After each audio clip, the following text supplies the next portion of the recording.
আল্লাহ রাব্বুল আলামিন বলেন আফালা ইয়ানজুরুনা ইলাল ইবলি কাইফা খুলিকাত ওয়া ইলাস সামাই কাইফা রুফিআত। মানুষ কেন লক্ষ্য করে না আসমানের দিকে আমি আল্লাহ পাক কিভাবে আসমানকে উত্তোলন করেছি? কেন মানুষ লক্ষ্য করে না ফালা ইয়ানজুরুনা ইলাল ইবলি কাইফা খুলিকাত? মানুষ কেন লক্ষ্য করে না আমি আল্লাহ পাক উটকে কিভাবে তৈরি করেছি, উটের শাবককে কিভাবে বানিয়েছি? ওয়া ইলাস সামাই কাইফা রুফিআত। মানুষ কেন লক্ষ্য করে না আসমানের দিকে আমি আল্লাহ কিভাবে আসমান বানিয়েছি?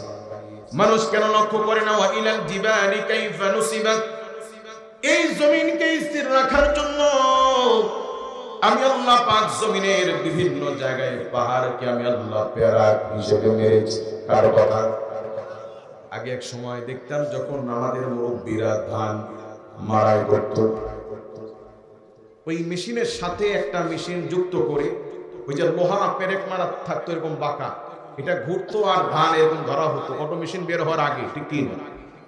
এই মেশিন কোথাও প্রতিস্থাপন করার ক্ষেত্রে মেশিনের আগে সাইডে পিছনে লম্বা লম্বা প্যারাক মাটিতে গেড়ে দেওয়া হয় যেন এটা নড়াচড়া না করে, যেন এটা স্থির থাকে। ঠিক কি? আল্লাহ পাক বলছেন এই পৃথিবীর ভারসাম্য বজায় রাখার জন্য পৃথিবীর বিভিন্ন জায়গায় আমি আল্লাহ পাক পাহাড়কে প্যারাক হিসেবে মেরে দিয়েছি। কার কথা? মানুষ যখন বহুতল বাড়ি বানায়, যখন বহুতল বিল্ডিং বানায়, মার্কেট বানায়, তখন সেই বিল্ডিং এর সবচেয়ে বেশি যে জায়গায় গুরুত্ব দেওয়া হয়, বেশি যে জায়গা শক্ত করে করা হয়, সেটি হচ্ছে বহুতল ভবনের মধ্যবর্তী মাঝখানের জায়গা। কোন জায়গা? কারণ পুরা লোড মাঝখানে বেশি পড়ে ধসে পড়ার সম্ভাবনা, মাঝে হওয়ার সম্ভাবনা বেশি। সেই জন্য মাঝের বেসগুলোকে, পিলারগুলোকে একটার সাথে আরেকটা সংযোগ দিয়ে চেষ্টা করা হয় বড় করে ঢালাই দেওয়ার জন্য, যেন মাঝখানটা বেশি মজবুত হয়। কি? এই পৃথিবীর মিডল পয়েন্ট, এই পৃথিবীর মধ্যবর্তী জায়গা হচ্ছে আল্লাহর ঘর কাবা। কোন জায়গা? এই জন্য মিডল ইস্ট বলা হয়, মধ্যপ্রাচ্য বলা হয়, আরবের ভূমিগুলোকে সৌদি, কাতার, দুবাই, বাহরাইন, কুয়েত, আরব আমিরাত, এগুলো পৃথিবীর মধ্যবর্তী জায়গা।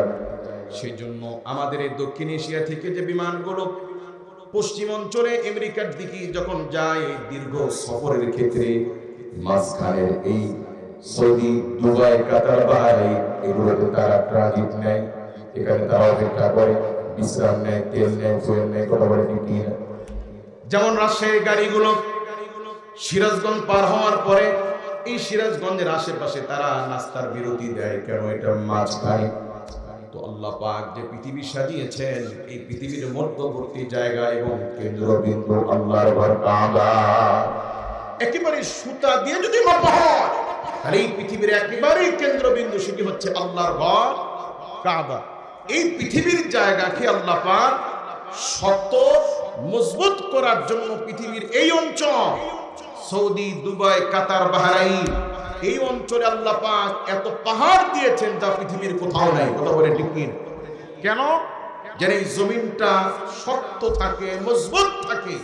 মানুষ যেমন বাড়ি করতে গিয়ে বিল্ডিং এর মাঝখানে বেশি গুরুত্ব দেয়, আল্লাহ পাক এই পৃথিবীকে স্থির রাখার জন্য যে পাহাড়কে প্যারাক হিসেবে মেরেছেন, রব বলছেন লাউ আনজালনা হাদাল কুরআন, দুনিয়াবাসী আমি আল্লাহ পাক আমার এই কোরআনকে যদি মানুষের উপরে নাজিল না করে যদি শক্ত প্যারাক পাহাড়ের উপরে আমি আল্লাহ নাজিল করতাম, আর এই কোরআনের ভারে পাহাড় গলে যাইত, বিদীর্ণ হয়ে যাইত, ভেঙে চৌচির হয়ে যাইত।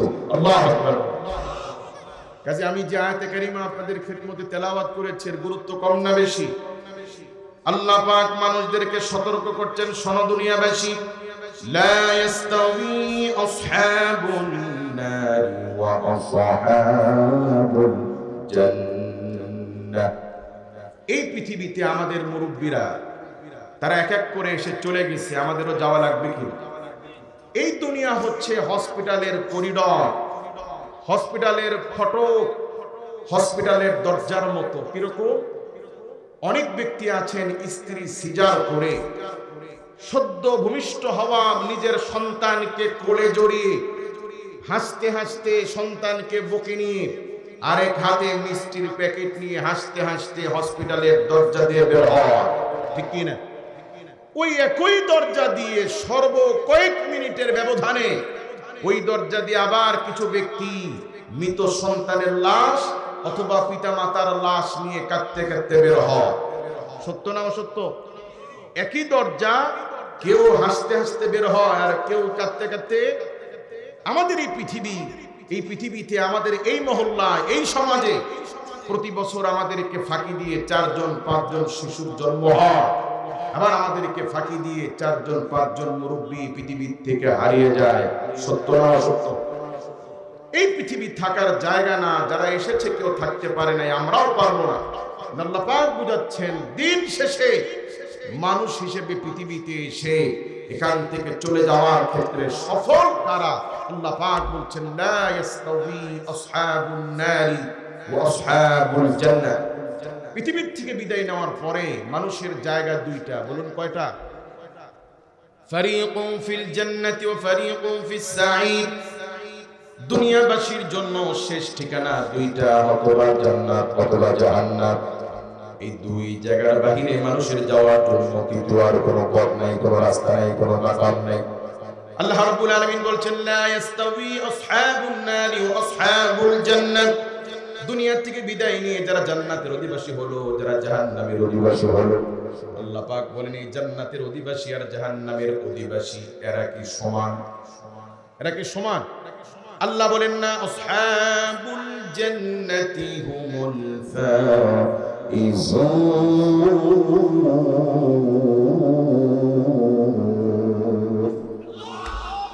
আল্লাহর দৃষ্টিতে এই পৃথিবীতে ওই মানুষটি সফল তখনই সফল যখন সে আল্লাহর জান্নাতের অধিবাসী হতে পারবে।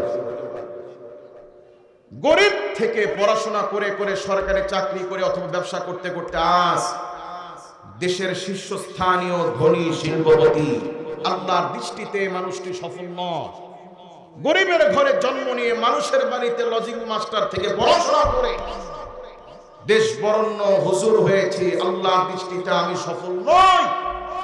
মাঠ কর্মী থেকে রাজনীতি করতে করতে রাজনীতির সর্বোচ্চ পর্যায়ে প্রেসিডেন্ট হতে পেরেছি, আল্লাহর দৃষ্টিতে এ মানুষটি সফল নয়। রিক্সা চালক বাবার ঘরে জন্ম নিয়ে পড়াশোনা করে পিএইচডি করেছি, এমফিল করেছি, ডক্টরেট করেছি, আল্লাহর দৃষ্টিতে এই মানুষ সফল নয়। মানুষ তখনই সফল যখন মানুষ আল্লাহর জান্নাতের অধিবাসী হতে পারে। অথচ যেখানে আমাদের জন্মের সফলতা, যেখানে গেলে আমি সফল, সেই জায়গার ব্যাপারে আমাদের কোনো ফিকির, কোনো চিন্তা, কোনো ভাবনা, কোনো প্রচেষ্টা নাই। কথা বলে এর কারণ দুইটা। কারণ কয়টা? এক, আল্লাহর পথে চললে আমার লাভ, দ্বীনের পথে চললে আমার লাভ, এটা আমরা বুঝি না, বোঝার চেষ্টা করি না। দ্বিতীয়ত, বাচ্চারা যদি নিজের ভালো না বোঝে, তাহলে বাপ মা, অভিভাবক তারা বাচ্চাকে হাতের লেখার জন্য, স্কুলে যাওয়ার জন্য পিডায়, ধমকায়, শাসন করে। আমাদের ভালো আল্লাহর দ্বীনের উপরে চলার মধ্যে, আমাদের সফলতা জান্নাতে যাওয়ার মধ্যে, তো সেই জান্নাতের যাওয়ার পথে সফলতার ক্ষেত্রে আমাদের পারিবারিক সামাজিক কোন শাসন আমাদের দেশে এখন নেই। যে বাপ ছেলেকে নামাজের জন্য শাসন করার কথা ছিল, ধমক দেওয়ার কথা ছিল, হারাম ছাড়ার ক্ষেত্রে, মিথ্যার ক্ষেত্রে সতর্ক করার কথা ছিল, সেই বাপ নিজেই হারাম খায়, সেই বাপ নিজেই ছেলেকে মিথ্যা শিখায়। আছে না? পাওনাদার টাকা চাইতে আসলে অনেক বাপ আছে নিজের ছেলেকে শিক্ষা দেয়, অমুকের বাপ টাকা পায়, আমার কাছে টাকা নিতে আসছে, ঘরের বাইরে আসছে, বাহিরে গিয়ে বল, চাচা আব্বা বাড়ি নাই, আব্বা পুড়িয়ে বাসায় গেছে। কে শিখায়? বাপ ছেলেকে শিখায়। আপনি একটা বাপ সামান্য কয়েকটা পয়সার জন্য ছেলেকে হারাম শিখাচ্ছে। এক উকিল আসামি মক্কেলকে বলছে, তোমার মামলার যে হাল, তোমার তো নিশ্চিত 7 বছরের জেল। আসামি বলছে, স্যার আল্লাহর রাস্তায় আমারে বাঁচান, যা করে লাগে, টাকা লাগবে টাকা দিব, আমাকে বাঁচান। বলে, যদি বাঁচতে চাও তাহলে আমি যা শিখাই সেই শিখানো অনুযায়ী চলতে হবে। তো কি করতে হবে? বলে, তোমাকে বাদীর আইনজীবী যাই জিজ্ঞেস করো, তুমি বলবা আ। কি বলবা? তো বাদীর আইনজীবী যাই জিজ্ঞেস করে আসামি বলে আ, যাই প্রশ্ন করে আ। তো আসামির আইনজীবী বলছে, স্যার আমার মক্কেলটা বোবা, বোবা হওয়ার কারণে তার নামে মিথ্যা মামলাগুলো দেওয়া হয়েছে। অবশেষে উকিলের চাপাবাজিতে জজ আসামিকে বেকসুস খালাস দিয়েছে। আদালতের বাহিরে যাওয়ার পরে উকিল বলছে, যাক তোমার জন্য দোয়া, শুভকামনা, ভালো থাকো, এখন দ্রুত বাবা আমার বিলটা পরিশোধ করো। এখন আর অভিনয় করতে হবে না, তুমি তো মুক্তি পেয়েছো, এখন আমার বিলটা পরিশোধ করো। আরে আজীব ব্যাপার, আমার শিখানো বলে দিয়ে আমার সাথে বাদ পারি। কাজে যে বাপ যে মা দুনিয়ার সামান্য স্বার্থের জন্য ছেলেকে মিথ্যা শিখান, যে অমুকে আসছে গিয়ে বল চাচা আব্বা বাড়ি নাই, লিখে রাখে এই ছেলে জিন্দেগি ভর আপনার সাথে বাটপারি করবে। কাজে ছেলে মেয়েদেরকে শাসন করা দরকার আছে না নাই? আল্লাহ রাব্বুল আলামিন বলছেন, ওয়ালাকাদ কাররামনা বানি আদম, আমি আল্লাহ রাব্বুল আলামিন আমার সমস্ত মাখলুকের মধ্যে আমি আল্লাহ পাক মানুষের সম্মান ইজ্জত বাড়িয়ে দিয়েছি। আর মানুষের মধ্যে আমি আল্লাহ পাক আমার পয়গম্বরের উম্মতদেরকে, শেষ জামানার উম্মতকে আমি আল্লাহ পাক আরো মর্যাদা দিয়েছি। কার কথা? আল্লাহ রাব্বুল আলামিন বলছেন, কুনতুম খায়রা উম্মাতিন, তোমরাই শ্রেষ্ঠ জাতি, তোমরাই শ্রেষ্ঠ উম্মত, উখরিজাত, তোমাদেরকে আমি আল্লাহ বের করেছি লিন্নাস, মানুষের মধ্য থেকে। কার মধ্য থেকে? অর্থাৎ আলমে আরওয়াহ, রূহের জগতে যখন সমস্ত নবীর রূহ যখন একত্রে ছিল, সমস্ত নবীর উম্মতের রূহ যখন একত্রে ছিল, আল্লাহ পাক আমাদেরকে ওখান থেকে বেছে বেছে আলাদা করে শেষ জামানার উম্মত বানানোর জন্য আল্লাহ পাক চয়েস করে আমাদেরকে সিরিয়ালে আলাদা রেখেছেন। আল্লাহ পাক বলেন, তোমরাই শ্রেষ্ঠ উম্মত, আমি আল্লাহ পাক তোমাদেরকে দুইটা দায়িত্ব দিয়েছি। বলুন কয়টি? কার কথা? আল্লাহ বলেন, তোমরা শ্রেষ্ঠ জাতি, এই শ্রেষ্ঠ জাতিদেরকে আমি আল্লাহ পাক আমার পক্ষ থেকে দুইটা দায়িত্ব দিয়েছি। এক নম্বরে তা'মুরুনা বিল মা'রুফ ওয়া তানহাউনা আনিল মুনকার, জমিনে তোমরা সৎ কাজের আদেশ করবে আর জমিনে তোমরা অসৎ কাজের নিষেধ করবে। শ্রেষ্ঠ জাতির এই উম্মতের দায়িত্ব কয়টা? দুইটা। কি কি? সৎ কাজের আদেশ, অসৎ কাজের নিষেধ। বলেন হুজুর এই জন্যই তো আমরা মাহফিল করেন, সৎ কাজের আদেশ করেন, নিষেধ। ভাই আমার এই বক্তৃতায় আজকে তো আপনারা 5 দিন ব্যাপী সিরাতুন নবী মাহফিল করছেন। এটা 5 দিন কেন, সারা বছর ধরে, সারা বছরের মাহফিল দিয়ে এই সমাজে শতভাগ মানুষ নামাজি হবে না, পর্দাশীল হবে না, যতদিন পর্যন্ত বাপ মারা ছেলে মেয়েদেরকে শাসন না করবে। ওয়াজ দিয়েই যদি এলাকার সব মানুষ পরিবর্তন হতো, তাহলে সবার আগে বেশি পরিবর্তন হতো মাইক অপারেটর ভাইয়েরা। আপনারা যারা মাহফিলে এসছেন, আপনারা মাহফিল শুনেন বছরে 4টা, 5টা, 10টা। আর মাইকওয়ালা ভাইয়েরা তারা মাহফিল শুনে মাসের 30 দিন, বছরের এই শীতের পুরো 4 মাস বসেও স্টেজের কাছাকাছি থাকেও সন্ধ্যা থেকে মাহফিল শেষ অবধি। ঠিক কি না? তাহলে শুধু ওয়াজ দিয়েই যদি মানুষ পরিবর্তন হতো, তাহলে সবার আগে বড় বড় আল্লাহর ওলি মাইকওয়ালার ভাইয়েরা হয়ে যেত। তার মানে ওয়াজ যেমন লাগবে শাসনও লাগবে, ওয়াজ যেমন লাগবে শাসনও। এখন আমি নামাজের বয়ান করতে পারি, আপনার ছেলেকে মারতে পারবো।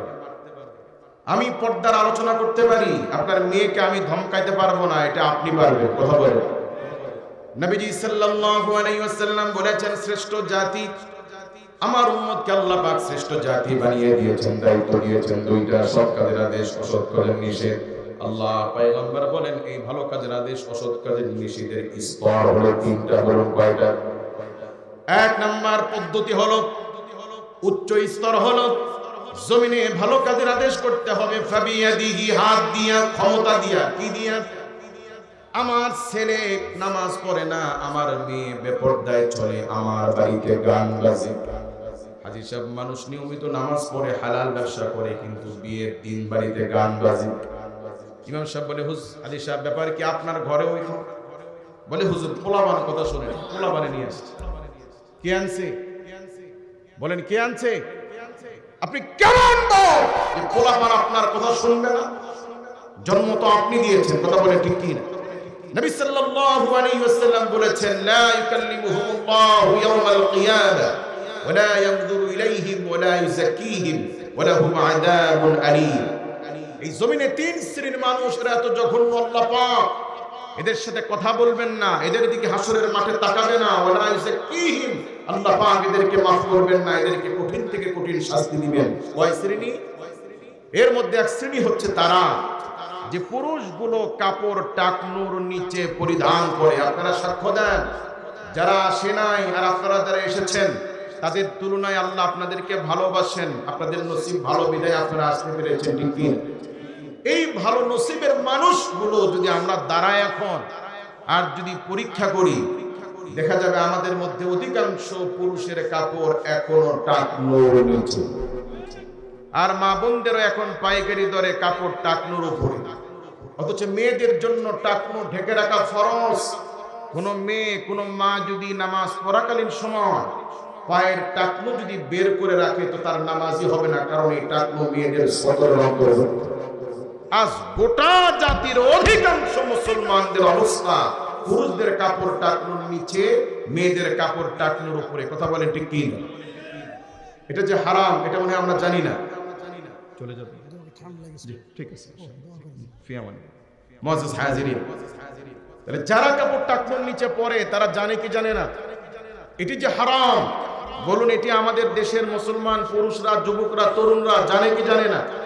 জানে, কিন্তু গুরুত্ব দেয় না। কেন? পারিবারিক ভাবে বাপ মা কর্তৃক।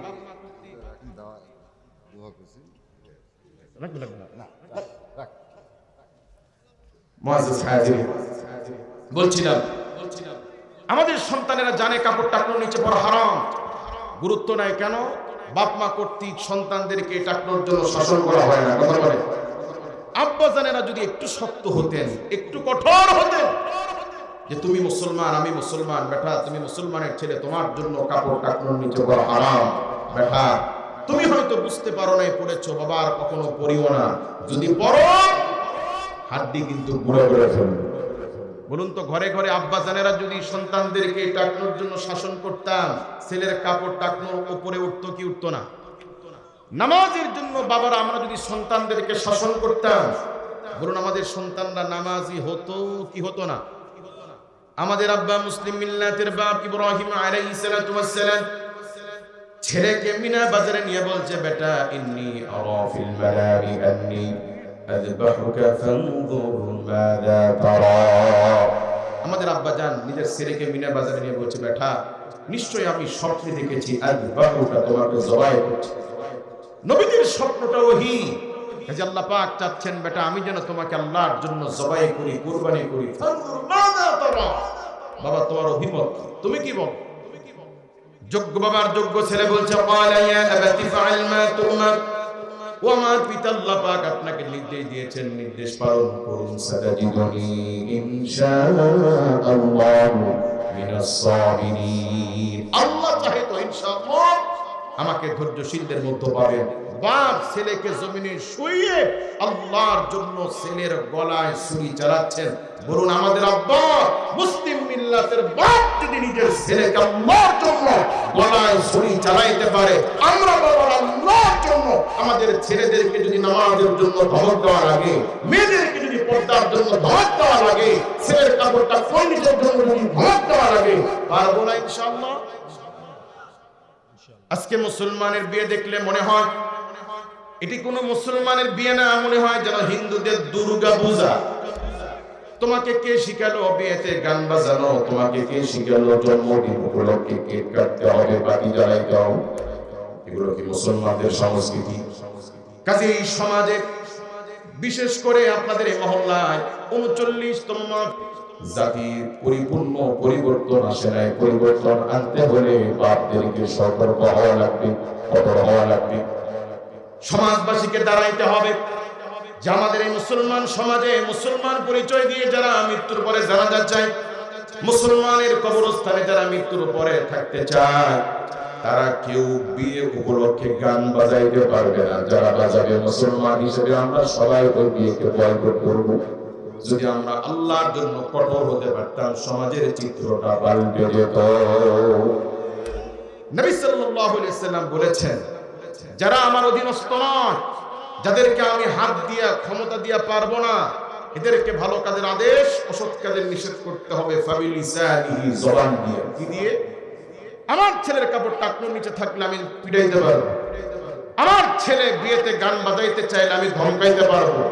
কিন্তু প্রতিবেশীর ছেলে কাপড় টাকনুর নিচে পড়লে, প্রতিবেশীর মেয়ে বেপরদায় চললে আমি ধমকাইতে পারবো না, পিটাইতে পারবো না, মারতে পারবো না। সেক্ষেত্রে ফাবিলিসানিহি, জবান দিয়ে বলতে হবে, বাবা এটা করো, এটা করা ঠিক না, অথবা এটা করো। 3 নম্বর, যারা আল্লাহর দ্বীন বিরোধী কার্যকলাপ করছে তাদের হাত যদি এতই লম্বা হয় যে জবান দিয়ে বলতে গেলে সমাজে থাকায় দুষ্কর হবে। নবী সাল্লাল্লাহু আলাইহি সাল্লাম বলেছেন, তৃতীয় স্তর ফাবিকলবিহি, অন্তর দিয়ে তার হেদায়েত কামনা করা, অথবা তাকে এড়িয়ে চলা, অথবা তাকে ঘৃণা করা। আদাফুল ঈমান, এটি হচ্ছে ঈমানের নিম্ন স্তর।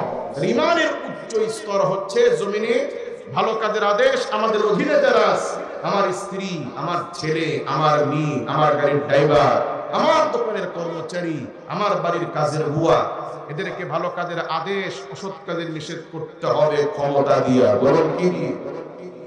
ছেলেকে নামাজের কথা বললাম, শুনলো না, আর আমি কিছু বললাম না, এড়ায় গেলাম, আমার হক আদায় হয় না। ছেলেকে বুঝাইতে হবে, না বুঝলে ধমকাইতে হবে, তাতে কাজ না হলে খাবার বন্ধ করতে হবে, তাতেও কাজ না হলে যদি পিড়াইতেও হয়, ওর ভালোর জন্য ওকে মারতে হবে। ছোটবেলায় যখন বাচ্চারা স্কুলে যেতে চায় না, বাপরা ধমকায়, পিড়ায়, স্কুলে জোর করে পাঠায় দেয়। কেন পিড়ায়, কেন জোর করে পাঠায় দেয়? বাচ্চারা ভালোর জন্য। কথা বলেন ঠিক কি না? আল্লাহর দ্বীনের পথে চললে আমাদের কল্যাণ, আমাদের লাভ আমরা বুঝি না। অপর দিক থেকে আল্লাহর দ্বীন মানার জন্য কোন সামাজিক, রাষ্ট্রীয়, পারিবারিক কোন শাসনও আমাদের সমাজে এখন নেই। সেই জন্য এত মাহফিল, মসজিদ খালি, এত মুসলমান কাপড় টাকনোর নিচে, এত বিবাহ বিয়েতে গান বাজে। এই সব কিছু মনে হলো আমরা নিজের ভালো নিজে বুঝি না। আর 2 নাম্বার, না বুঝলে যে শাসনের দরকার, শাসনের অভাব। কথা বলে কি? সেজন্য আল্লাহ পাক বুঝাচ্ছেন, গোলাম, এই পৃথিবীতে সফল তখন, কল্যাণ তখন, তুমি তখনই বিজয়ী হবে, তখনই তুমি সফল হবে যখন জান্নাতি হবে। আসহাবুল জান্নাতি হুমুল ফাইজুন,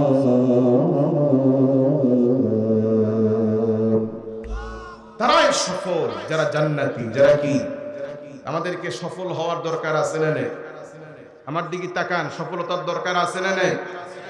আজকে সারা দিন, এই সপ্তাহে, এই মাসে আমরা 24 ঘন্টা যা কিছু করেছি, দেখবেন অধিক সময়, অধিক কার্যক্রমী নিজের চাইতে আমরা পরিবারের জন্য করি। কথা বলে, যেমন আমি ব্যবসা করি, আমি চাকরি করি, আমি ভ্যান চালাই, আমি রিক্সা করি, আমি জমিনে খামারে কাজ করি। আমার এই সব কার্যক্রমের সব অর্থনীতির ভাগ বাটোয়ারা আমার স্ত্রী পাবে বেনিফিট, আমার সন্তান পাবে, নাতিপুতি পাবে, আমার পরবর্তী প্রজন্ম পাবে। কথা বলে, কিন্তু আমার যেটি, আমি এখন মারা গেলে এই বিল্ডিং, এই মার্কেট, এই জমি, এই ধান ক্ষেতের পাকা ধান আমার কোনো কাজে আসবে না। আমার আসবে কি? আমার বলতে যেটি, সেটি হচ্ছে আমার নামাজ, আমার বলতে আমার জিকির, আমার বলতে আমার তেলাওয়াত, আমার বলতে আমি আল্লাহর জন্য যে তাসবিহ করেছি, এটি আমার। এটি কার?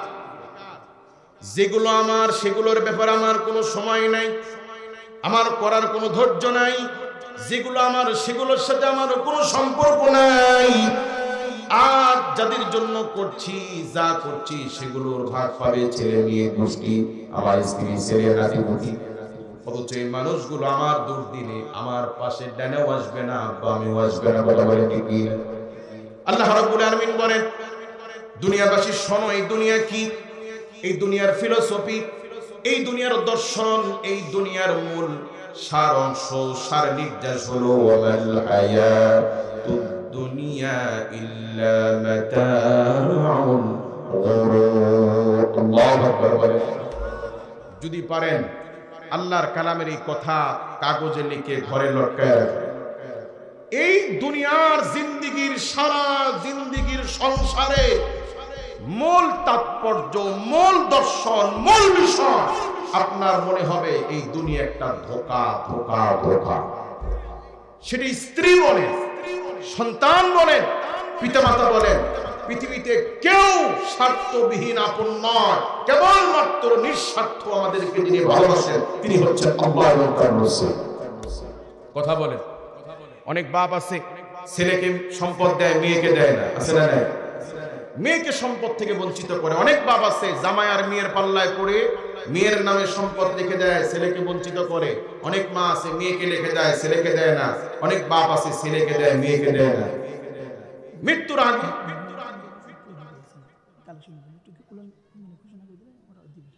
আচ্ছা মা বোনেরা, আপনাদের প্যান্ডেলে ব্যাগ দেওয়া হয়েছে, মেহেরবানি করে আপনারা মাদ্রাসার জন্য যে যা পারেন মেহেরবানি করে একটু দান করবেন।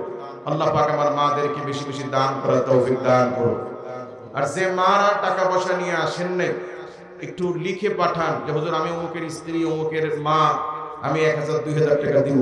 আল্লাহ পাক আমার মাদেরকে দান করার তৌফিক দান করুন। ভাই আল্লাহর রাস্তে আপনাদের মজা না লাগলেও আমাকে একটু সময় দিবেন ইনশাআল্লাহ। আমরা আসলে চাই মজা, আমরা চাই একটু আনন্দ, চাই একটু হাসতে, চাই একটু কাহিনী শুনতে। এই মজা কাহিনী এগুলো সাময়িক বিনোদন, স্থায়ী কোনো কল্যাণ আসে না। আমি যে কথা আপনাদেরকে বুঝাইতে চাই, বলতে চাই, এটি আপনাদের মজা না লাগলেও এটি আপনাদের জন্য দরকার। অসুস্থ রোগীর জন্য ওষুধ যা খায়, এই ওষুধ বেশিরভাগ ক্ষেত্রে তিতে হয়, মিষ্টি কম হয়।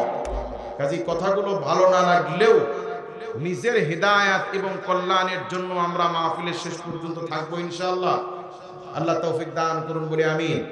বলছিলাম অনেক বাপ মেয়েকে সম্পদ থেকে বঞ্চিত করে মৃত্যুর আগে অথবা হজে যাওয়ার আগে মেয়েকে দাওয়াত দিয়ে নিয়ে এসে মেয়ের সামনে চোখের পানি ফেলে কান্দে, মা আমারে মাফ করে দিস, তোরে কিছু দিতে পারলাম না মা, তোরে দোয়া দিয়ে গেলাম। কি দিছে? তোর দোয়া তুই রাখ। অনেক হুজুর মাহফিল করে যাওয়ার পথে ডাকাতরা গাড়ি আটকিয়ে হুজুরের কাছ থেকে টাকা পয়সা ফোন রেখে দিয়ে আবার স্বীকৃতি নেয়, হুজুর মন থেকে দিয়েছেন তো। আপনারা বলেন গলার নিচে যদি চাকু আর মাথার পিছনে যদি রিভলভার ধরে বলে মন থেকে দিয়েছেন তো, হুজুর কি বলবে? তো কাজী মেয়েকে মৃত্যুর আগে চোখের পানি দিয়ে ব্ল্যাকমেইল করে, হজে যাওয়ার আগে মেয়েকে চোখের পানি দিয়ে ব্ল্যাকমেইল করে মাফ চাইলে এটা মাফ নয়। কাজী জমিনে বহুত বাপ আছে সময়তে কখনো কখনো সন্তানদের সাথে বেঈমানিও। অনেক প্রবাসী ভাই আছে বিদেশে প্রবাসে কষ্ট করে, দেশে থাকা ভাইটি ফোন করে বলেছে ভাই পুটিয়া বাজারে একটা ভালো পজিশনে দোকান বিক্রি হবে, নিবা কিনা? প্রবাসী বলে হ্যাঁ নিব, তাহলে টাকা পাঠাও। প্রবাসী তারা ভাইকে বিশ্বাস করে টাকা পাঠায়। দেশে এসে দেখে ভাই জমি কিনছে বটে কিন্তু ভাইয়ের নামে নয়, নিজের নামে আছে না নাই? প্রবাস জীবনে 20 বছর 30 বছর প্রবাসী কষ্ট করে যখন দেশে আসি, প্রবাসীর স্ত্রী যখন খবর পেয়েছে স্বামী আমার একেবারে চলে আসতেছে, বহু প্রবাসী স্ত্রী আছে স্বামীর কষ্টে অর্জিত 10 লাখ 15 লাখ টাকা নিয়ে আরেকজনের হাত ধরে দাও। এই দৃশ্যগুলো মহল্লাতে আছে না? কাজী দুনিয়ার সারমর্ম, এই দুনিয়ার সার নির্যাস হলো এই দুনিয়া একটা ধোঁকা। স্ত্রী বলেন, ছেলে বলেন, মেয়ে বলেন, কেউ কারো আপন নয়। স্বার্থে আঘাত লাগলে বিছানায় পড়ে যান, ক্যান্সারের রোগী হন, পরিবারের উপার্জন বন্ধ হয়ে যায়। দেখবেন ভাইয়ের চেহারাও ভিন্ন, বোনের চেহারাও ভিন্ন, ছেলে মেয়ের আচরণও ভিন্ন। কথা বলে কি না? কাজে আল্লাহ রাব্বুল আলামিন বোঝাচ্ছেন গোলাম, এই দুনিয়ার সার নির্যাস, এই দুনিয়া হলো ধোঁকা। মৃত্যুর পর আল্লাহ পাক বলেন ইয়াউমা ইয়াফিরুল মারউ মিন আখি ওয়া উম্মিহি ওয়া আবি ওয়া সাহিবাতিহি ওয়া বানি। অচিরেই মানুষের জীবনে এমন এক সময় আসবে যেদিন ইয়াউমা ইয়াফিরুল মারউ মিন আখি, ভাই বোনের কাছ থেকে পলায়ন করতে চাবে। ওই যে বোন আসতেছে এখনই বুঝি আমার কাছে নেকি যাবে। উম্মিহি ওয়া আবি, হাসরের মাঠে মা বাবা সন্তানের কাছ থেকে পলাইতে যাবে। দেখা হলে ছেড়ে নেকি চাইলে অনেক সময় বাপ মা বলবে তুমি কিসের সন্তান, আমি তো বিয়েই করি নাই। নাউজুবিল্লাহ বলেন। ও সাহিবাতিহি ওয়া বানি, আল্লাহ পাক বলেন হাসরের মাঠে বাপ মা, স্ত্রী এবং সন্তান তারাও পলায়ন করতে যাবে। পৃথিবীতে যারা আমাদের আপন, যাদের জন্য মাথার ঘাম পায়ে ফেলে কাজ করি, আমার স্ত্রী, আমার ছেলে, আমার মেয়ে, ওরা আখিরাতে আমাদের জন্য হবে বোঝা। কি হবে? 4জন 5জন ডাকাত যখন ডাকাতি করার প্রস্তুতি নেয়, ডাকাতি করার আগে খুব ভালো পিড়ি, খুব বন্ধু, গলায় গলায় ভাব, কিন্তু ডাকাতি করতে গিয়ে একজন যদি ধরা পড়ে, যে বেচারা ধরা পড়ছে ও হয়ে যায় বাকি 4 জনের শত্রু, কারণ ও সব গোমর ফাঁস করে দেবে। ঠিক না? কাজী আমার বন্ধুরা, দুনিয়াতে যারা আমাদের আপন, আমাদের নিকটবর্তী, আমাদের পরিবারের সদস্য, এই সন্তান, এই স্ত্রী আমাদের জন্য আখিরাতে হবে গলার কাঁটা। স্ত্রীকে লক্ষ লক্ষ টাকার গহনা দিয়েছেন, কিন্তু দেন মোহর বলে 5000 টাকা বাকি ছিল, ওটা নির্দিষ্ট করে আপনি দেন নাই। ফলে হাসরের মাঠে স্ত্রী আল্লাহর আদালতে মামলা করবে, আল্লাহ আমার এই হাজবেন্ড আমার সাথে সংসার করেছে, 5000 টাকা মোহরের টাকা বাকি ছিল, আমাকে দেয় নাই, কোন টাকা চাই। অথচ আপনি ওই 5000 না দিলেও এমনি এমনি তাকে 2-3 ভরি গহনা দিয়েছেন, কিন্তু দেওয়ার ক্ষেত্রে এমনি দিয়েছেন, মোহরনা হিসেবে দেন নাই। স্ত্রী আপনার আদালতে, আল্লাহর আদালতে আপনার নামে বাদী হবে তার নেকির জন্য, নাউজুবিল্লাহ বলে। কাজী পৃথিবী হচ্ছে স্বার্থের জায়গা, এই দুনিয়া হচ্ছে ধোঁকার জায়গা। আল্লাহ পাক বলেন, গোলাম এই স্বার্থের দুনিয়ায় তুমি তোমার নিজের জন্য কি নিয়েছো? ওয়ালতানজুরু নাফসুম মা কদ্দামাত লিগাদিন ওয়াত্তাকুল্লাহ।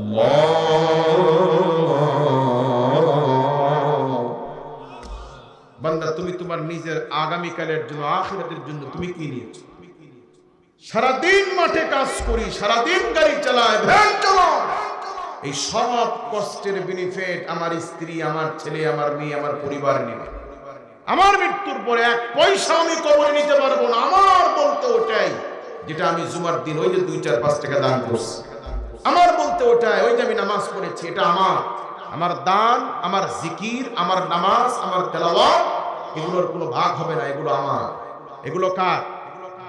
আজ এই পৃথিবীর চরম বাস্তবতা, দুনিয়ার পরিবারের লোকদেরকে ভালো রাখতে গিয়ে আমার আখিরাতকে বিসর্জন দিয়ে, নামাজকে বাদ দিয়ে, হালাল হারামের বাস্কর বাদ দিয়ে যা খুশি তাই করছি, অথচ আমার নিজের পুঞ্জি একদমই খালি। আল্লাহ পাক বলেছেন, গোলাম তোমার সফলতা বিফলতা জান্নাতের মধ্যে, বলো কিসের মধ্যে? সম্মানিত ভাইয়েরা আমার, আল্লাহ রাব্বুল আলামিন বুঝাচ্ছেন, গোলাম ওয়ালতানজুরু নাফসুম মা কদ্দামাত লিগাদ, তুমি তোমার আগামীকালের জন্য বান্দা তুমি কি নিয়েছো? এই পৃথিবীতে ভ্যান চালক, রিকশা চালক যদি দৈনিক 500 টাকা ইনকাম করে, চেষ্টা করে 200 টাকা দিয়ে চেপে চেপে বাজার করতে 300 টাকা জমায়, কষ্ট করে কি করে না? বড় মাছ দেখলে মনে চায় আজকে মাছটা কিনি, আবার চিন্তা করে মাছ কিনতে গেলে আমি টাকা জমাইতে পারবো না। লুঙ্গি ছেঁড়া মনে চায় নতুন একটা লুঙ্গি নি, চিন্তা করে লুঙ্গি কিনতে গেলে আমি বাজার লুঙ্গি কিনতে গেলে টাকা জমাইতে পারবো না। কেন টাকা জমাইতে চায়? 3 বছর পরে টাকা জমাইলে নতুন একটা জায়গা কিনতে পারবে, ঘর কিনতে পারবে, বাড়ি করতে পারবে। এরকম কিছু বিষয়কে সামনে রেখে মানুষ নিজেকে কষ্ট দিয়া টাকা জমায় কি জমায় না? যে লোক নিজেকে কষ্ট দিয়া টাকা জমালো, যে লোক নিজেকে নিজের নফসের প্রতি জুলুম করে, হাজারো জিনিস খাইতে মনে চেয়েছিল কিন্তু খায় নাই, টাকা জমিয়েছে, এই লোক 3 বছর তো বহুত দূরে, 3 দিন বহুত দূরে, 3 সেকেন্ড বাঁচবে, বলুন তার কি গ্যারান্টি আছে? যেই মানুষটির 3 সেকেন্ডের গ্যারান্টি নাই, অনিশ্চিত ভবিষ্যৎ, মৃত্যু নিশ্চিত, কবরে যাওয়াই লাগবে, অথচ এই কবরের ক্ষেত্রে কোনো ফিকির, কোনো চিন্তা নাই। রহমানুর রহিম বলে, গোলাম ওয়ালতানজুরু নাফসুম মা কদ্দামাত লিগাদ, বান্দা তোমার বোঝা উচিত, গোলাম তুমি তোমার আগামীকালের জন্য কি নিয়েছো? আজকে মাহফিল শেষ হওয়ার পরে মুরব্বী বাবাজিরা ঘরে গিয়ে যদি স্ত্রীকে বলে, হ্যাঁ হোকের মা, আমার মৃত্যুর পরে আমার মার্কেট, জমি জমা সব কিছুর মালিক তোমার হাত। বিবিরে, মরে গেলে তো কবরস্থানে কবর দিবে, এই কবরস্থান কত ভয়ের জায়গা, সাপ, পোকামাকড়, বিচ্ছু, জিনের আখড়া। বিবি, আমার মৃত্যুর পরে নতুন কবরের ভিতরে নয়, 3টা রাত তুমি একটু একা একা বসে থাকিও, রাজি হবে? উপরে উপরে আবার যখন ফুরাবে দিন, আসবে গহীন রাতি, থেকো প্রভু এ জীবনে, থেকো প্রভু এ জীবনে, হয়েছে সাথী, আসবে গহীন হুজরাতি। কাজে আমাদের সবাইকে দুনিয়া ছেড়ে যাওয়া লাগবে কি লাগবে না? এই দুনিয়াতে যারা আমাদের বিপদকালীন সময় ডানে বামে কাউকে পাশে পাবো না, তাদের জন্য ভবিষ্যৎ গড়তে গিয়ে নিজের আখিরাতকে বিক্রি করছি, অথচ নিজের যা দরকার নেক আমল সেখানে আমাদের কোনো গুরুত্ব নাই। আল্লাহ পাক বলেছেন, গোলাম তোমার কিন্তু বোঝা উচিত তুমি তোমার নিজের জন্য কি নিয়েছো। বলুন যে এই দুনিয়ার পিছে ছুটতে গিয়ে নামাজ পড়তে পারি না, এই দুনিয়া আমার মৃত্যুর পরে ঘরে যদি 20টা বিদেশি কম্বলও থাকে, ঠান্ডার রাত্রে মারা গেলে একটা কম্বল একটা পাতলা চাদর কি কবরে দিবে? গরমের মধ্যে মারা গেলে ঘরে 20টা চার্জার ফ্যান পড়ে আছে, একটা চার্জার ফ্যান কি কবরে দিবে? তাহলে আমার মৃত্যুর পরে একটা কম্বলও আমার কবরে জুটবে না, একটা হাত পাখাও জুটবে না। রব বুঝাচ্ছেন, গোলাম তোমার বোঝা উচিত তুমি তোমার আগামীকালের জন্য কি নিয়েছো। নবী সাল্লাল্লাহু আলাইহি ওয়াসাল্লামের কাছে ছোট্ট এক বাচ্চা এসে কান্নারত অবস্থায় অভিযোগ করলেন, ইয়া রাসূলুল্লাহ, ইয়া হাবিবাল্লাহ, নবীজি আমি এক অসহায় এতিম বাচ্চা, আমার বাড়ির পাশে আমার জমির পাশে মুনাফিক ব্যক্তির একটা খেজুরের বাগান আছে, তার নাম হলো আবু লুবাবা। কি নাম? ইয়া রাসূলুল্লাহ, আমি ওই আবু লুবাবাকে বললাম, চাচা আপনার বাগানের একটা গাছ আমার জমিতে এসেছে, বাগান আপনার, গাছটা আপনার, কিন্তু একটা গাছ অতি সীমানা অতিক্রম করে আমার জমিতে পড়েছে।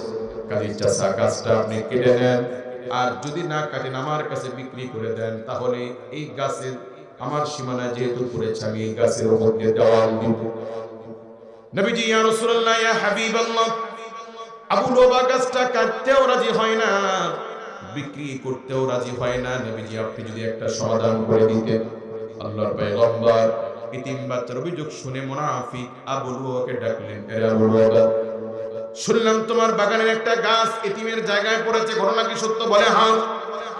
গাছটা তুমি কেটে নাও, বলে আমি কাটবো না। বলে তাহলে বিক্রি করো, বলে আমি বিক্রিও করবো না। নবীজি বললেন, গাছ যদি না কাটো, বিক্রি যদি না করো, তাহলে দান করে দাও। মুনাফিক আবু লুবাবা বলে, আমি বিক্রিও করবো না, আমি দানও করবো না। বলুন তো, এমন ঘাড় তেরা লোক আমাদের সমাজেও অনেক ক্ষেত্রে থাকে কি থাকে না? ছেলে যদি থাকে 4-5টা, আর যদি কোনো রাজনৈতিক দলের চামচা হতে পারে, তাহলে তার গরমে, তার গোষ্ঠীর গরমে গ্রামে থাকায় দুষ্কর হয়। বাস্তব না অবাস্তব? সম্মানিত ভাইয়েরা, তো এই মুনাফিক গাছ বিক্রিও করবে না, দানও করবে না, গাছ কাটবেও না। আল্লাহর পয়গম্বর বললেন, আবু লুবাবা শোনো, তুমি যদি আমার কথায় গাছটা যদি দান করে দাও, আল্লাহ পাক তোমাকে জান্নাতের মধ্যে খেজুর গাছের মালিক বানায় দিবে। কোথায় মালিক বানায় দিবে? জান্নাতের খেজুর গাছের মালিক বানায় দিবেন। মানে কি, লোকটাকে জাহান্নামে দিবে না জান্নাতে দিবে? দুনিয়া লোভী মুনাফিক তাতেও রাজি না, তাতেও কি না। ওই সময় আল্লাহর নবী সাহাবায়ে কেরামদের মধ্যে অনেকজন সাহাবী উপস্থিত ছিলেন। একজন ধনী সাহাবী নাম আবু দারদা রাদিয়াল্লাহু তাআলা আনহু, তিনি দাঁড়ায় বললেন, ইয়া রাসূলুল্লাহ, ইয়া হাবিবাল্লাহ, আবু লুবাবার জন্য আপনি যে পুরস্কার ঘোষণা করেছেন, ওই গাছ দান করে দিলে আপনি জান্নাতের ভিতরে গাছের জমিনদার হবেন। নবীজি সে তো দান করতে রাজি নন, কিন্তু এই গাছটা যদি আমি কিনে নিয়ে যদি দান করে দিই, জানতে চাই আল্লাহ পাক আমাকেও কি জান্নাতে খেজুর গাছের মালিক বানায় দিবেন? আল্লাহর পয়গম্বর প্রশ্নের জবাবে বলে, হ্যাঁ আবু দারদা, তুমিও যদি গাছ কিনে নিয়ে যদি দান করে দাও, আল্লাহ পাক তোমাকেও জান্নাতের মধ্যে খেজুর গাছের মালিক বানায় দিবেন। আপনারা হলে কি করতেন?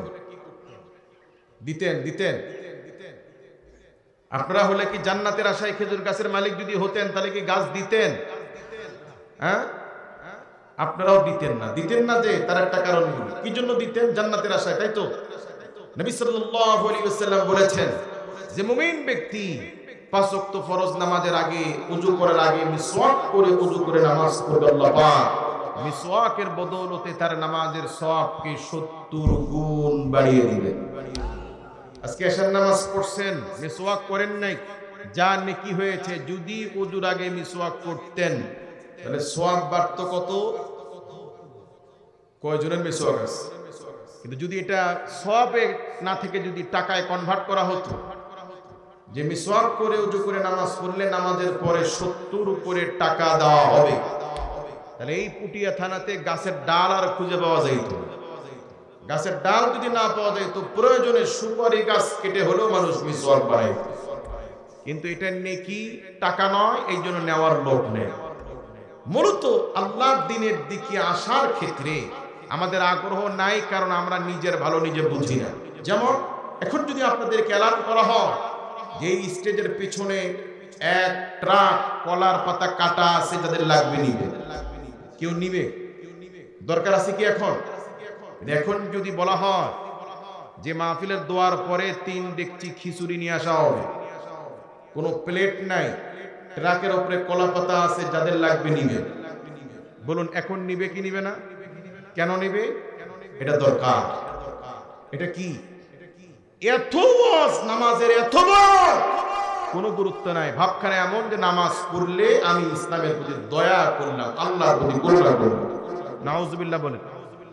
অত লাভ কার? মিসওয়াক করলে লাভটা কার? আমাদের।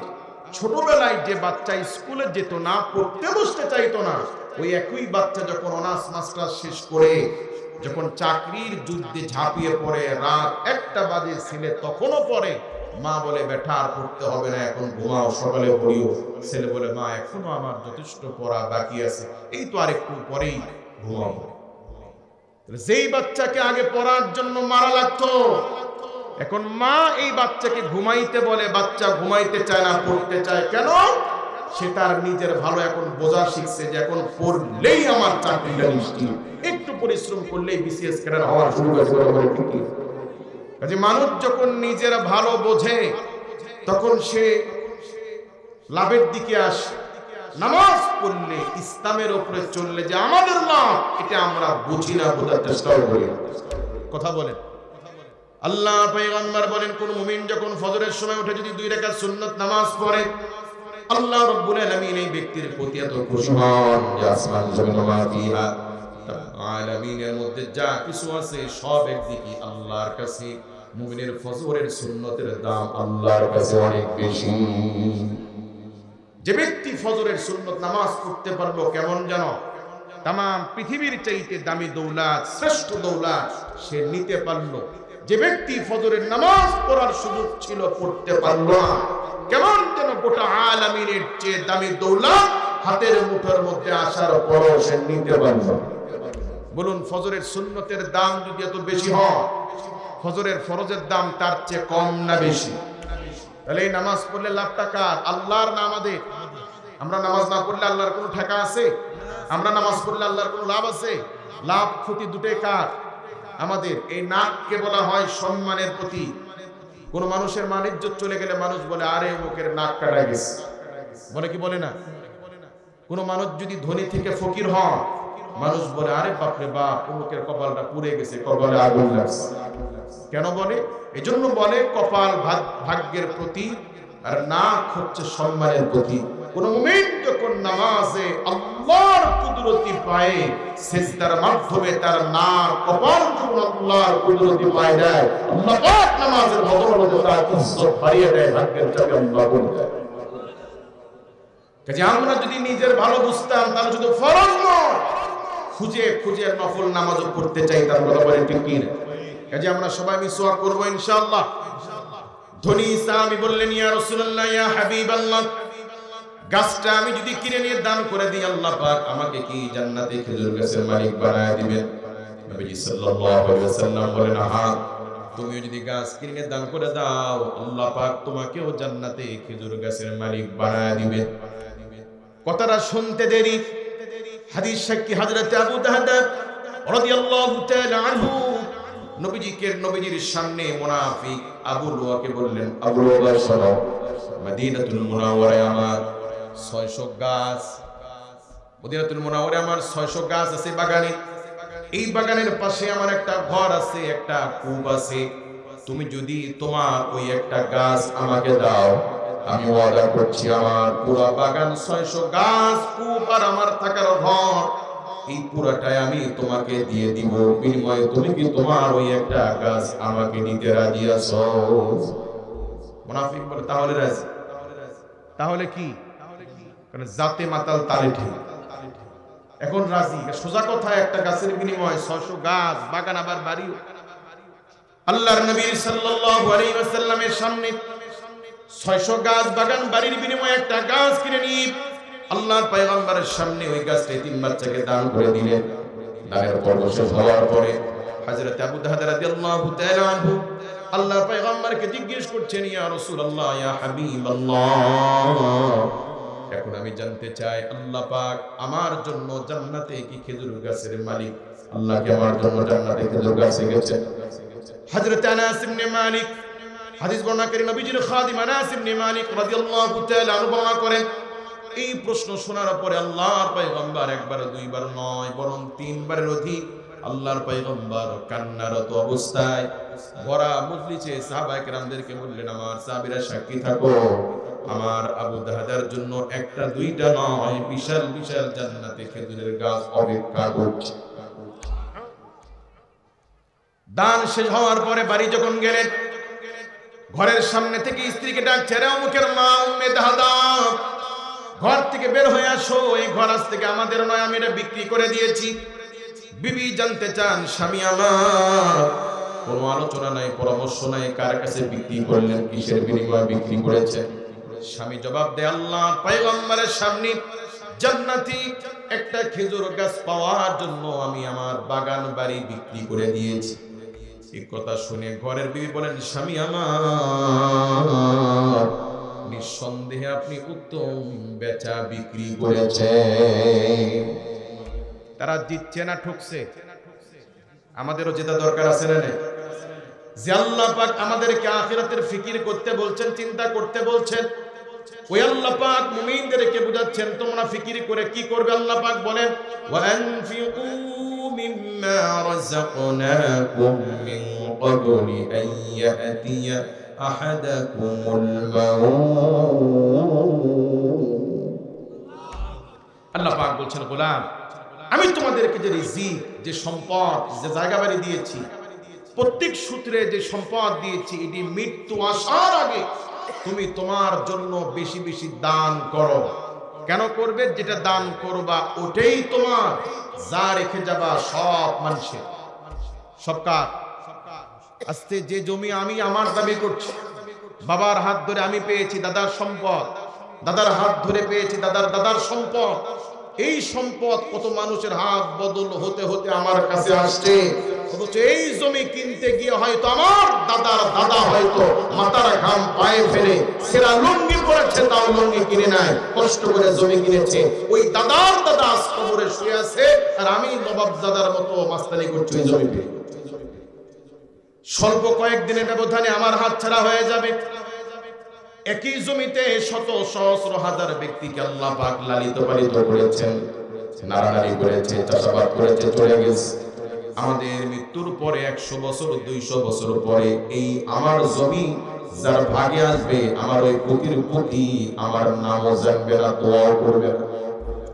কাজে আল্লাহ পাক বুঝাচ্ছেন, গোলাম, তোমাদের আগে পৃথিবীর থেকে আমার কত বান্দা চলে গেল, তুমি তোমার আখিরাতের জন্য, আগামীকালের জন্য গোলাম আমার দেওয়া নিয়ামত থেকে বেশি বেশি দান করো। বান্দা, যেটা তুমি দান করবা এটাই তোমার, যা রেখে যাবা সব দখল। কার কথা? কার কথা? সম্মানিত ভাইয়েরা আমার, দান করলে কি হবে? আল্লাহর পয়গম্বর বলেন, আল্লাহর পয়গম্বর বলেন, দান করলে আল্লাহ কমপক্ষে এর বেনিফিট হিসেবে আল্লাহ পাক 10 গুণ বান্দাকে ফেরত দিবেন। কয় গুণ? আরো জোরে বলেন।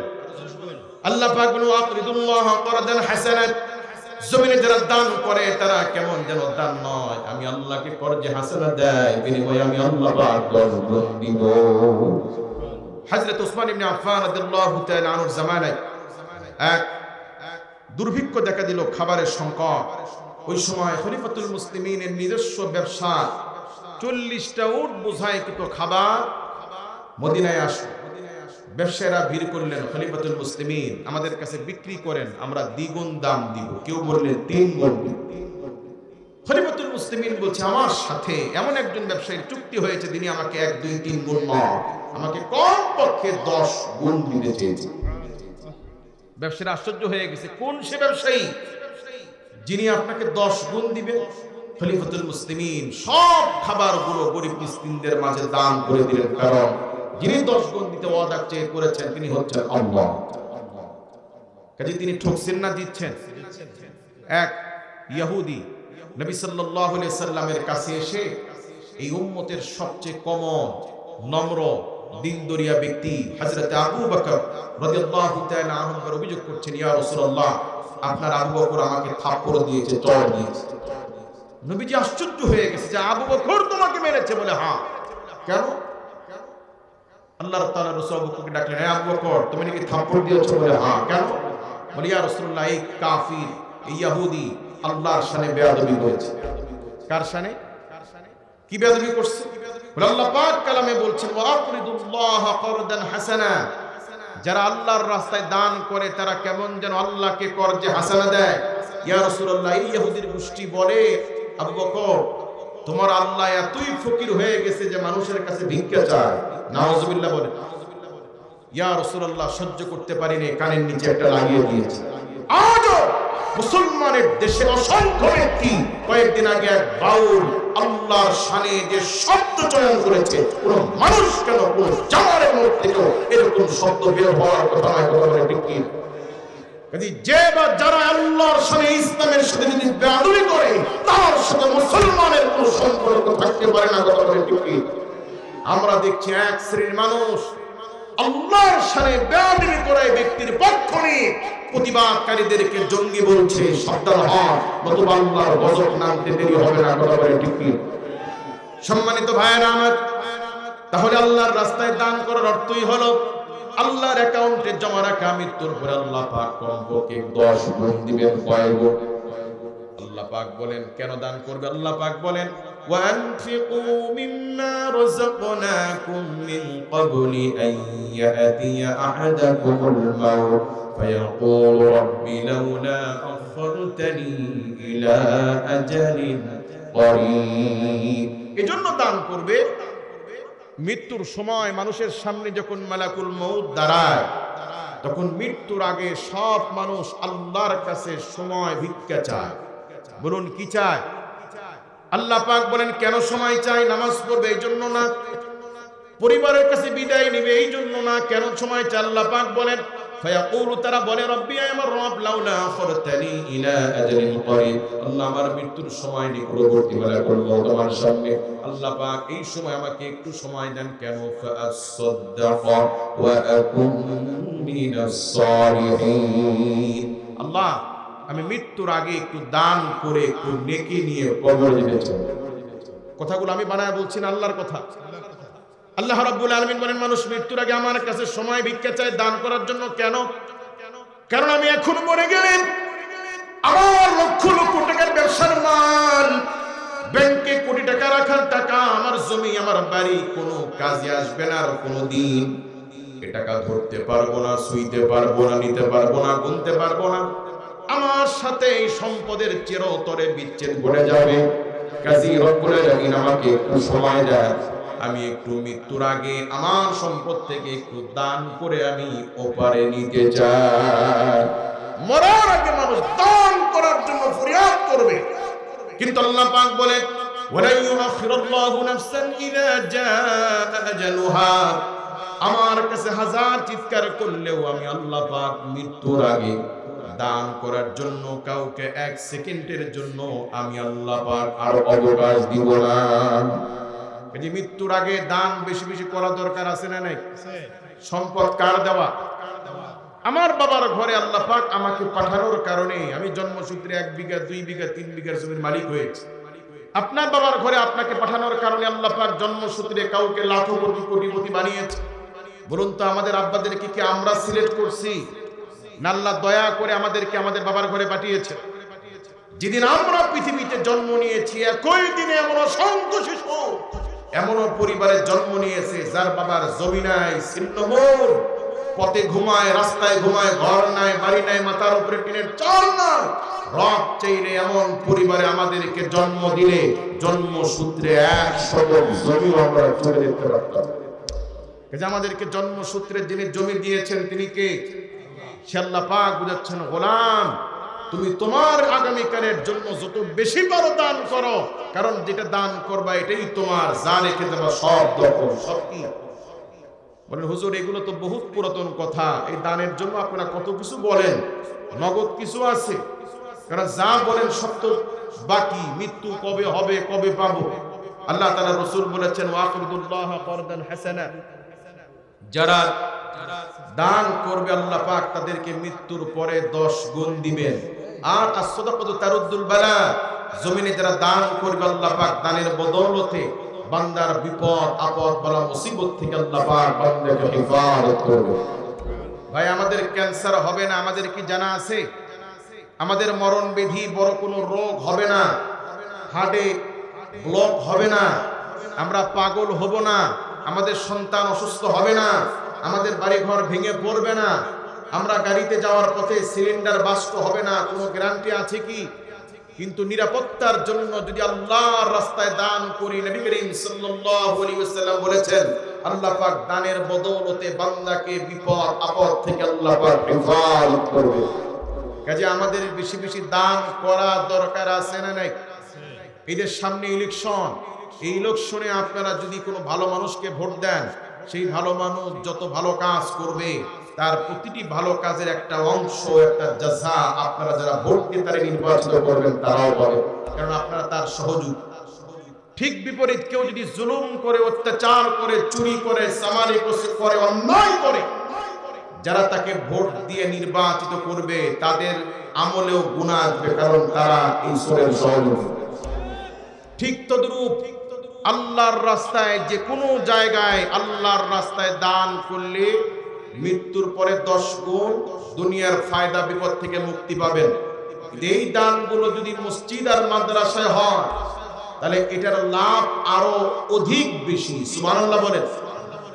এই মাদ্রাসা যতদিন থাকবে, আমরা থাকবো না, মাদ্রাসা থাকবে, কমিটি থাকবে না, অন্য কমিটি থাকবে, কিন্তু এই মাদ্রাসায় যুগের পর যুগ যত বাচ্চারা তেলাওয়াত করবে, সব বাচ্চাদের তেলাওয়াতের একটা অংশের সওয়াব সদকায়ে জারিয়া হিসেবে যুগের পর যুগ যারা মাদ্রাসা তৈরি করেছেন, যারা মাদ্রাসায় দান করেছেন, তাদের আমলে আল্লাহ পাক যুগের পর যুগ নেকি দিতেই থাকবে। কাজে মাদ্রাসার সাথে সম্পর্ক রাখা দরকার আছে না নাই? 10-এর লাঠি 1-এর বোঝা, একার পক্ষে একটা প্রতিষ্ঠানকে পরিচালনা করা যে কারোর জন্য কষ্ট কম, কিন্তু আমরা 10-এর লাঠি 1-এর বোঝা সবাই যদি একটু একটু সাহায্য করি তাহলে এই প্রতিষ্ঠানকে চালানো সহজ হবে। কথা বলেন ঠিক কি না? ভাই আমাদেরকে জবান কে দিয়েছেন? মোবাইল ঘরে ঘরে আছে, ব্যালেন্স ভরলে কথা বলা যায়, ব্যালেন্স নাই কথা বন্ধ। আল্লাহ পাক যে জবান দিয়েছেন, এই জবানের জন্য কোনো টাকা ভরতে হয়? বছরে কোনো ট্যাক্স দেওয়া লাগে? যে রব জবান ফ্রি করে দিলেন সে রবের জন্য আল্লাহর প্রিয় জায়গা কোরআন শিক্ষার মার্কাজ মাদ্রাসায় দান করা দরকার আছে। বাজারে আধা লিটার পানির দাম 20 টাকা। আধা লিটার পানির দাম কত? আমাদের সারা দিনে ওযু গোসল রান্না বান্নাতে 20 লিটারে কি সম্ভব হবে? যদি হয়ও তাহলে 20 লিটার পানির দাম দাঁড়ায় কম করে হলো 400 টাকা। বলুন একজনের 24 ঘন্টায় ওযু গোসল রান্না বান্না খাওয়া দাওয়া যদি 400 টাকার পানি লাগে, 4 জন সদস্য বিশিষ্ট একটা পরিবারে কত টাকার পানি লাগবে? আল্লাহ জানে আমার গোলাম পানি কিনে খেতে, পানি কিনে ব্যবহার করতে পারবে না, সেই জন্য অবারিত পানির ধারা আল্লাহ পাক মাটির নিচে বাড়ির লেয়ারে আল্লাহ পাক বান্দার জন্য বরাদ্দ রেখেছেন। করে ঠিক কি রব জানেন আমার গোলামরা অক্সিজেন কিনে বাঁচতে পারবে না, সেই জন্য আল্লাহ পাক অক্সিজেন ফ্রি করে দিয়েছেন। যে রব অক্সিজেন ফ্রি দিলেন, যে রব হাত পা ফ্রি দিলেন, যে রব চক্ষু ফ্রি দিলেন, যে রব আমাদেরকে মাটির নিচের পানি ফ্রি দিলেন, বলুন সে আল্লাহর সন্তুষ্টির জন্য দান করা দরকার আছে না নেই? আমি আশা করব আপনারা যারা এসেছেন, আমি মুসাফির, আপনারা সবাই স্বেচ্ছায় 500, 1000, 2000, 3000 টাকা, 5000, 10000 টাকা কেউ বঞ্চিত হবেন না। আপনারা যে যা পারেন আল্লাহর নবীর ঘর মাদ্রাসার জন্য দিবেন। আমি মুসাফির আপনাদের জন্য দোয়া করি।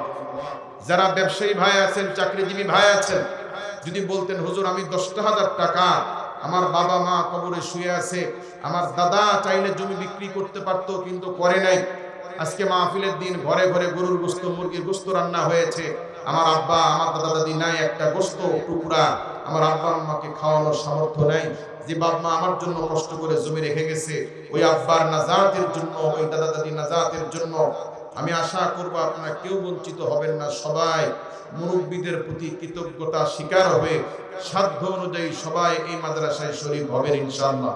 একটু মেহেরবানি করে যদি কয়েকজন ভাই দাঁড়াইতেন। ও আচ্ছা আচ্ছা, জি মেহেরবানি করে 10 মিনিট সময় দিলাম। আপনারা যে যা পারেন আসেন, স্টেজে একটু দিয়ে যান। আমরা দোয়া করি আল্লাহ পাক আপনাদের দানগুলো কবুল করে আল্লাহ পাক আপনাদের মুরব্বীদের কবর জান্নাতের বাগিচা বানায় দিন বলে আমিন। আমার মা বোনদের প্যান্ডেল থেকে কয়েক